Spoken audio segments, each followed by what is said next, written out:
এখন আমার জন্য আমি মনে করি আস্তে আস্তে হুমকির দিকে যাচ্ছে। আমি ভাবছিলাম যে আমি তো সরোয়ার ভাইকে সবাই সম্বোধন করে কথা বলে, খেয়াল করছি না যাই না, এবং এই কথাও বলছি যে জনগণ থেকে নির্বাচিত করে, সমস্যা কি?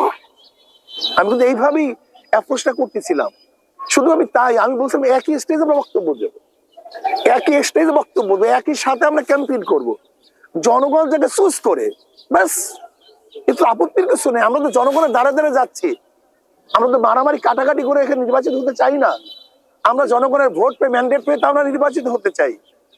আমি চাই না বরিশালে যে মারামারি কাটাকাটি পুনরাবৃত্ত হোক। আমি চাই সুন্দর একটা পরিবেশে আমরা যেন নির্বাচন অংশগ্রহণ করতে পারি। আর যেহেতু তাদের মনে হয় একটু মাঠের অবস্থা খারাপ দেখে আসলে তাদের মেজাজ ঠিক নাই, আর সার্ভার বেশি অ্যাক্টিভিটিস কম, আর সে ওয়ার্কের মধ্যে মনে হয় একটু, আমি মনে করি সার্ভারকে আরো বেশি ওয়ার্ক করা উচিত। আমি মনে করি সার্ভারকে আরো বেশি ওয়ার্ক করা উচিত, কেন প্রতিদ্বন্দ্বমূলক নির্বাচন না হয় ভালো লাগে না। সে যদি আরো বেশি ওয়ার্ক করে তা আমার ওয়ার্ক আরো বেড়ে যাবে। এর জন্য আমি সার্ভারকে আসেন, আমরা জনগণের কাছে যাই, আমরা ভোটারদের কাছে যাই, ভোটারদের কাছে আমাদের মেসেজ দেই, ভিন্ন কোনো পরিকল্পনা আমরা না করি। এবং সরোয়ার ভাইকে বলবো, অনুরোধ করব, আমি করজন অনুরোধ করবো তার নেতা কর্মীদেরকে বলবেন যেন তার উচ্ছৃঙ্খল না হয়। আর আমিও আমার নেতা কর্মীদেরকে বলবো আমাদের নেতা কর্মী যে উচ্ছৃঙ্খল না হয়, আমরা সুন্দর একটা পরিবেশে নির্বাচন অংশগ্রহণ করতে পারি। মাত্র কিছুদিন বাকি আছে জাতীয় সংসদ নির্বাচনে, আমরা বিভিন্ন জায়গায় নানান আলোচনা সমালোচনা দেখতেছি। টকশো করতে গিয়ে নানান সমস্যার উদ্রেক হচ্ছে, যেমন গতকালকে আমরা একটা দেখলাম। এর বাইরে বরিশালের বাইরে অন্য জায়গায়ও আছে। সবকিছু মিলিয়ে আপনাকে আমি একটা কথা জানতে চাই, যারা নির্বাচনে অংশগ্রহণ করছে সবাই কিন্তু জনপ্রতিনিধি এবং সবারই একটা মান সম্মান ইজ্জত আছে। আসলে একজনে অপরজনের প্রতি হিংসাত্মক মনোভাব এবং আচার আচরণ কথাবার্তা আসলে নির্বাচনের পরিবেশ নষ্ট করছে কিনা, কি হওয়া উচিত? এবং সবশেষে আপনার বরিশাল এবং বাকেরগঞ্জ দুইটা আসন, দুই আসনের বর্তমান যে পরিস্থিতি এটা নিয়ে পরে কথা বলবেন। প্রথমেই আমি শুনতে চাই জাতীয়ভাবে, আপনি যেহেতু কেন্দ্রীয় একজন লিডার, জাতীয় কথাটুকু আপনার মুখ থেকে শুনতে চাই।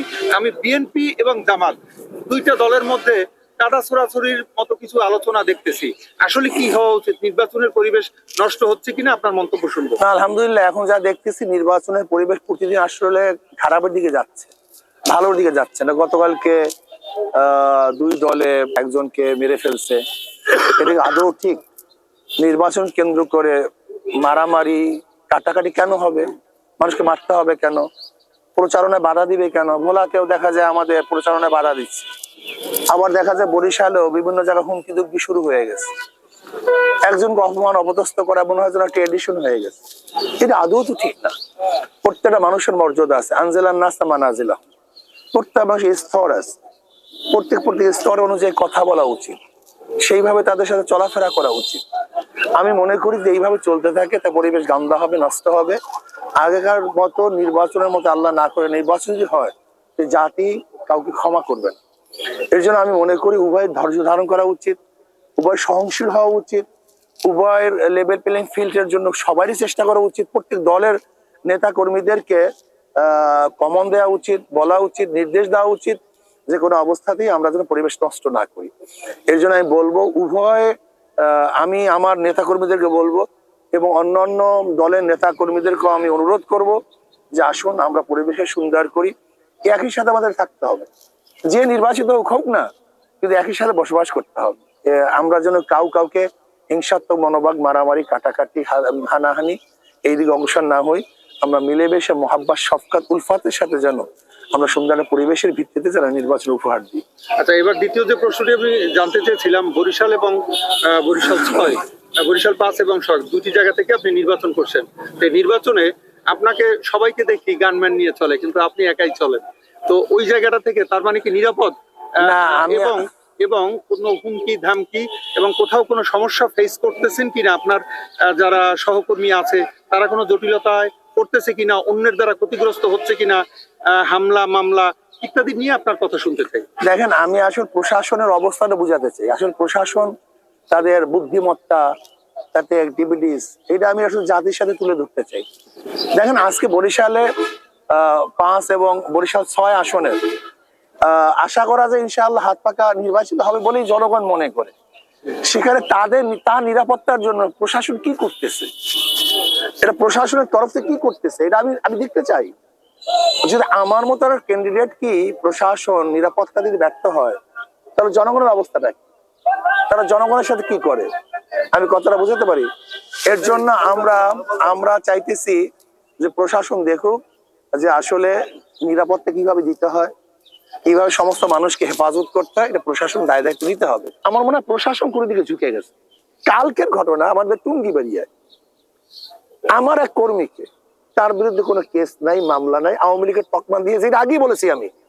সারাদিন সে হাত পাকার কাজ করছে, রাত্রে আওয়ামী লীগের তকমা দিয়ে তাকে অ্যারেস্ট করছে।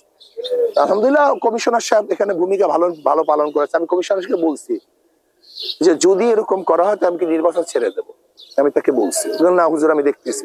অবশেষে সাথে সাথে এটা অ্যাকশন গ্রহণ করছে। আমি আজকে কমিশনার সাথে দেখা করব, দেখা করার পরে আমি আপনার সাথে বলবো যদি এরকম ভাবে দ্বিতীয়বার যাদের ওয়ারেন্ট নেই, কেস নাই, এদেরকে যদি মামলা দেয় তাহলে হয়তো বা আমি ভিন্ন কোনো ডিসিশন নিতে পারি। আমি বাংলাদেশের ব্যাপারে ভিন্ন ডিসিশন নিতে পারি। নিশ্চয়ই নির্বাচন লেভেল ফিল হবে না, এই প্রশাসনের মাধ্যমে তার অন্যদিকে এই পুরা ভোটের ব্যাপারটা কি অন্যদিকে ঘুরিয়ে দেওয়ার একটা ষড়যন্ত্র চলতেছে বলে আমি মনে করি। হুজুর, লাস্ট একটা প্রশ্ন, নারীদের ব্যাপার নিয়ে একটা অপপ্রচার চলতেছে যে আপনি নির্বাচিত হলে পরে নারীদের জন্য তারা বিপদে পড়বে, তারা পর্দার মধ্যে আটকে থাকবে, এই ধরনের কথা বলে নারীরা যেন ভোট দিতে না পারে, এরকমের একটা অপপ্রচার এর কথা শোনা যায়। নারীদের জন্য আপনারা কি আসলেই মানে কোনো হুমকি, আপনার কি বলার আছে? দেখেন, নারীরা তো আমাদের জন্য আশীর্বাদ। নবী আলাইহিস সালাতু ওয়াস সালাম নারীদেরকে সবচেয়ে বেশি মহব্বত করতেন। নবী আলাইহিস সালাতু ওয়াস সালাম আমার কাছে তিনটা জিনিস সবচেয়ে বেশি প্রিয়: নামাজ, সুগন্ধি, ইমরাতুন সালেহা, নেককার মহিলা। নবী আলাইহিস সালাতু ওয়াস সালাম ইসলাম নারীকে যে মর্যাদা দিয়েছে, আমাদের চেয়ে বেশি মর্যাদা, ইসলামের চেয়ে বেশি মর্যাদা কে দিবে? যারা এই সমস্ত আপনি বছর অপপ্রচারই থাকে। বরং আমি মনে করি একবার যদি ইসলাম ক্ষমতা আসে, তার নারীরা আজীবন, এখন ইসলামের পক্ষে কিন্তু নারীদের ভোট সবচেয়ে বেশি।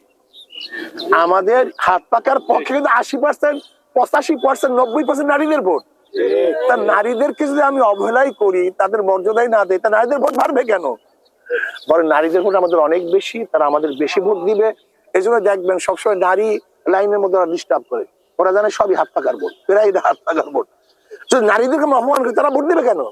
বরং নারীদের মর্যাদা আমরা বাড়িয়েছি, তাদের মর্যাদা সম্পূর্ণ করেছি, পণ্য বানাই নেই, তাদেরকে ব্যবহার করে টয়লেট পাপের মধ্যে আমরা ছুঁড়ে ফেলি নেই। এর জন্য নারীরা আমাদের বেশি মহব্বত করে এবং তাদের মর্যাদা আরো বাড়বে, আরো তারা সুন্দর রিল্যাক্স, আরো ভালো একটা জীবন যাপন করতে পারবে তারা।